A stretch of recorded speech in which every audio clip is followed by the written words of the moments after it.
हाय everyone, मैं Priya. Welcome back to my YouTube channel. आज हम डिस्कस करेंगे complete process of Jawahar Navodaya Vidyalaya selection test. Okay, so before हम शुरू करने से पहले मैं आप सबसे रिक्वेस्ट करती हूँ, अगर आपको मेरी वीडियो पसंद आती है तो लाइक करिए, शेयर करिए, सब्सक्राइब करिए। सो इससे क्या होगा कि आप जितना जितना भी हमसे जुड़ेंगे, ये मुझे मोटिवेट करेगा कि मैं और हार्ड वर्क करूँ और इन्फॉर्मेशन गैदर करूँ, जो कि इस यूट्यूब के माध्यम से मैं एक अवेयरनेस क्रिएट करना चाहती हूँ, जो कि हमारे जो देश के बच्चे हैं, जो कक्षा 5वीं में हैं, कक्षा 4थी में हैं, जो जवाहर नवोदय विद्यालय में एडमिशन लेना चाहते हैं, जो कुछ बनना चाहते हैं लेकिन कुछ रिसोर्सेज की कमी की वजह से नहीं कर पा रहे हैं, तो मैं उनके काम आ सकूँ। सो ये मेरा पर्पस है, ये यूट्यूब चैनल क्रिएट करने का। सो आप जितना हो सके, अगर आपको मेरी वीडियो पसंद आती है तो लाइक करिए, शेयर करिए, सब्सक्राइब करिए। ठीक है, तो अब हम अपना आज का टॉपिक शुरू करते हैं। जवाहर नवोदय विद्यालय को जानने से पहले हम पहले उसके विज़न को समझने की कोशिश करते हैं कि विज़न क्या था जवाहर नवोदय विद्यालय को बनाने के पीछे। तो 1986 में भारत सरकार चाहते थे कि वो एक गुड क्वालिटी वाला, जो एक अच्छी क्वालिटी का एक मॉडर्न एजुकेशन प्रोवाइड करना चाहते थे टैलेंटेड बच्चों को, जो कि बेसिकली रूरल बैकग्राउंड, जो गांव देहात में रहते हैं, जिन्हें वो सब सुविधाएं नहीं मिल पा रही हैं जो कि एक शहर के बच्चों को बहुत आसानी से मिल जाती हैं। तो ये उनका विज़न था, इसलिए उन्होंने पूरे देश में जवाहर नवोदय विद्यालय की स्थापना की।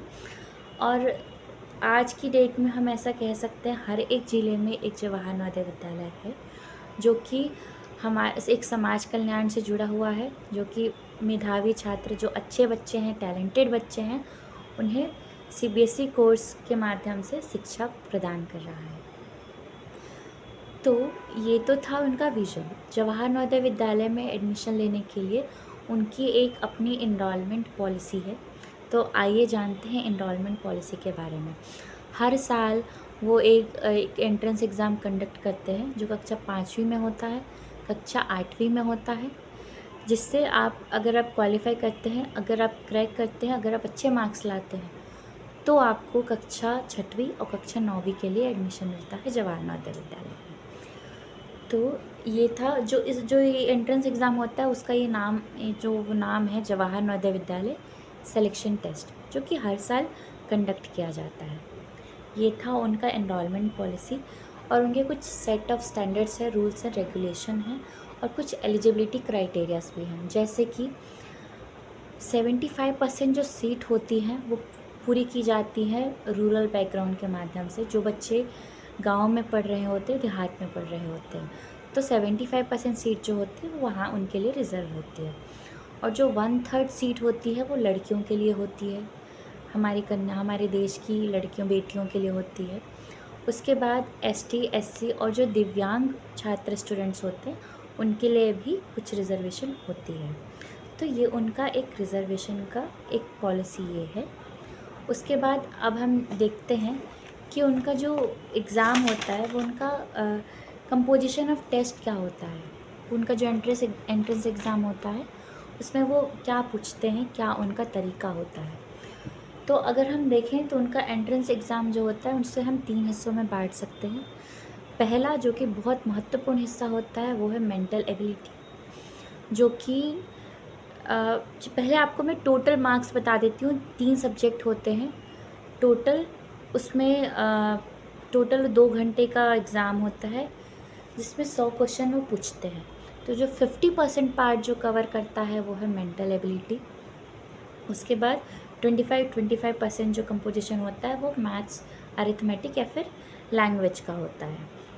इसी प्रकार ये जो थी उनका कंपोजिशन ऑफ टेस्ट होता है, और मोड ऑफ एग्ज़ामिनेशन हिंदी या फिर इंग्लिश होती है। और ये तो था उनका एग्ज़ामिनेशन, उनका सिलेक्शन का क्राइटेरिया, उनका एडमिशन का प्रोसीजर।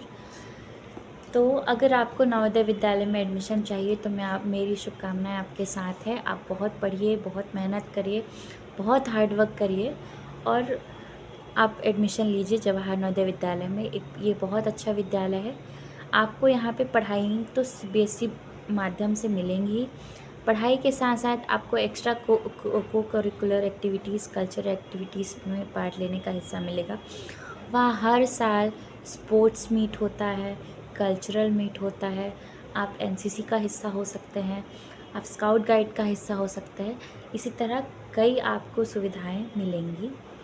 उसके बाद हम देखें कि अगर आप एक बार सिलेक्शन कर लेते हैं तो आपको कौन सी क्या के प्रोसीजर आपको देखनी पड़ती हैं। पहला तो आपने रजिस्ट्रेशन हो गया, एडमिट कार्ड रिलीज़ हो गए, एग्ज़ाम हो गया, रिज़ल्ट आ गए, डॉक्यूमेंट वेरीफाई हो गया, आपने एडमिशन ले लिया। फिर आपको हॉस्टल प्रोवाइड होंगे, आप अपने हॉस्टल में रहेंगे। बॉयज़ और गर्ल्स का सेपरेट हॉस्टल होता है। आपको मेस होती है जहाँ पे आपको खाने की पूरे टाइम टू टाइम खाना आपको मिलता है। तो ये जो सारी सुविधाएं हैं आपको जवाहर नवोदय विद्यालय में मिलेंगी। इसके अलावा अगर आपको और कोई भी जानकारी चाहिए होगी तो आप कमेंट सेक्शन में कमेंट करिए। मैं आपको फिर मिलूँगी और ढेर सारी इन्फॉर्मेशन गैदर करके कि मैं किस तरह आपको काम आ सकूँ, आपकी हेल्प कर सकूँ। धन्यवाद। जय हिंद, जय भारत।